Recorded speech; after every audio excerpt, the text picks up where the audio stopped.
चिराग पासवान को जब भी राजनीतिक रूप से कहीं हानि होता है, चाहे राजनीतिक लाभ लेने के लिए अपराधियों से हमेशा मदद ली है। हमारा पूर्व का आरोप नहीं है, पूर्व का दिया हुआ सरकार के यहाँ आवेदन है। आज तक बिहार सरकार जांच नहीं कर पाई। ये विषय है बहुत गंभीर कि उनको 2014 का लोकसभा चुनाव जीतने में अपने हमनाम चिराग पासवान के नक्सली से मदद ली कि नहीं। चिराग पासवान ही ऐसे हैं कि हंसना और रोना दोनों काम करते हैं। चिराग पासवान यही बतावे ना आज पहले कि आ गए हैं, ठीक है, भारतीय जनता पार्टी में। जिस दिन 12 जनपद खाली हो रहा था उस दिन क्या बयान दिए थे? यही भारतीय जनता पार्टी के बड़े नेताओं पर बयान दिए थे। क्या बयान दिए थे? कि हमारे पिता और बाबा साहब भीमराव अम्बेडकर को अपमानित कि आपको ये लोक जनशक्ति पार्टी, राष्ट्रीय लोक जनशक्ति पार्टी के 5 सांसद हैं। किसी सांसद का टिकट इधर से उधर नहीं होने जा रहा है। पांचों के पांचों अस्थिर है, पांचों को पांचों सीट हम लड़ेंगे। आवश्यकता पड़ेगा तो हम जमुई पर भी दावा करेंगे। नमस्कार, आप देख रहे हैं 4 PM बिहार और मैं हूं अभिषेक मिश्रा। चाचा भतीजे की लड़ाई अब धमकी पर आई। चाचा भतीजे की लड़ाई दिल्ली के पार्लियामेंट स्ट्रीट थाने तक पहुंच गई है। चिराग पासवान और पशुपति पारस के बीच जो टकराव है हम उसकी बात कर रहे हैं। हाल ही में राष्ट्रीय लोक जनशक्ति पार्टी के राष्ट्रीय अध्यक्ष और केंद्रीय मंत्री पशुपति पारस को जान से मारने की धमकी मिली है। हाजीपुर से चुनाव लड़ने पर जान से मारने की धमकी दी गई है।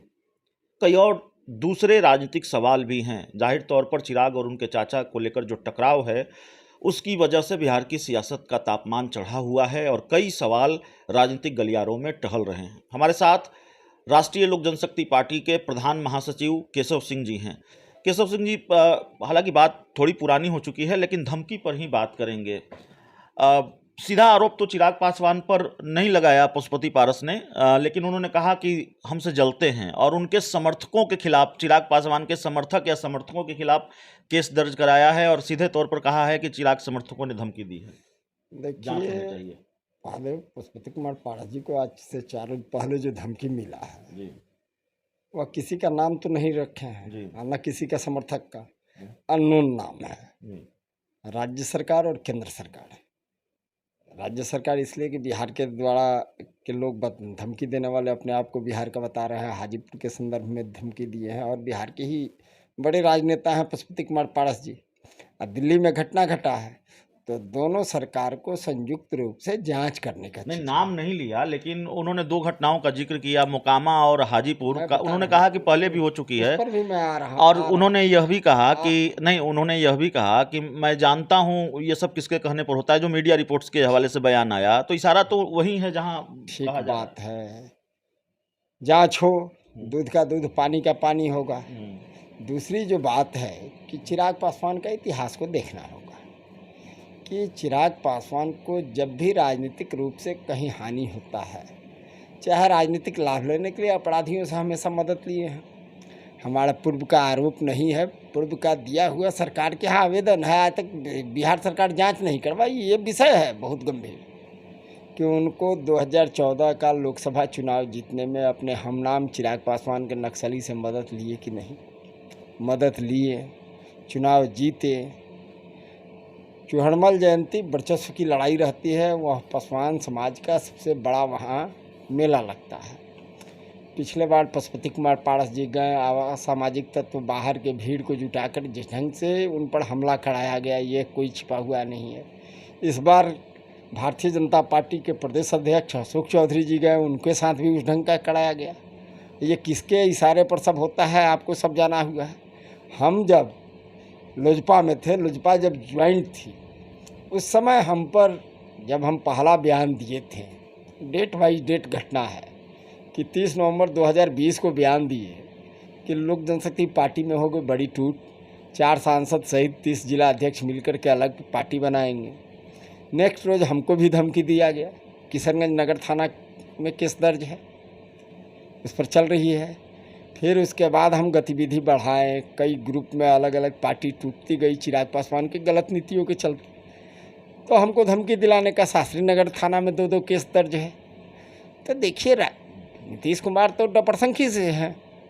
नीतीश कुमार को जितना हम 3-3 केस हम किए, पशुपति कुमार पारस जी के ऊपर 2-2 बार हमला हुआ, हाजीपुर में हुआ, मोकामा में हुआ, ये तमाम चीज़ है, सबको जांच कर कर कार्रवाई किए रहते तो आज ये नहीं होता।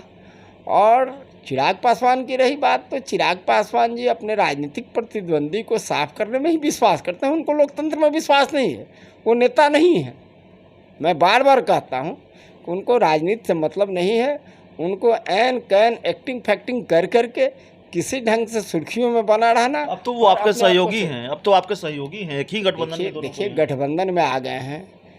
हमारे पूज्य नेता रामविलास जी कहते थे हंसना और रोना एक साथ नहीं होता है, लेकिन चिराग पासवान ही ऐसे हैं कि हंसना और रोना दोनों काम करते हैं। चिराग पासवान यही बतावे ना आज पहले कि आ गए हैं, ठीक है, भारतीय जनता पार्टी में। जिस दिन 12 जनपद खाली हो रहा था उस दिन क्या बयान दिए थे? यही भारतीय जनता पार्टी के बड़े नेताओं पर बयान दिए थे। क्या बयान दिए थे? कि हमारे पिता और बाबा साहब भीमराव अम्बेडकर को अपमानित कर रहे हैं, सारे कीमती संपत्ति उठा ले गए अपने ट्रक पर लाद करके। अब बाबा साहब रामविलास पासवान को सड़क पर फेंक दिया और कहें कि अपमानित हो रहे हैं।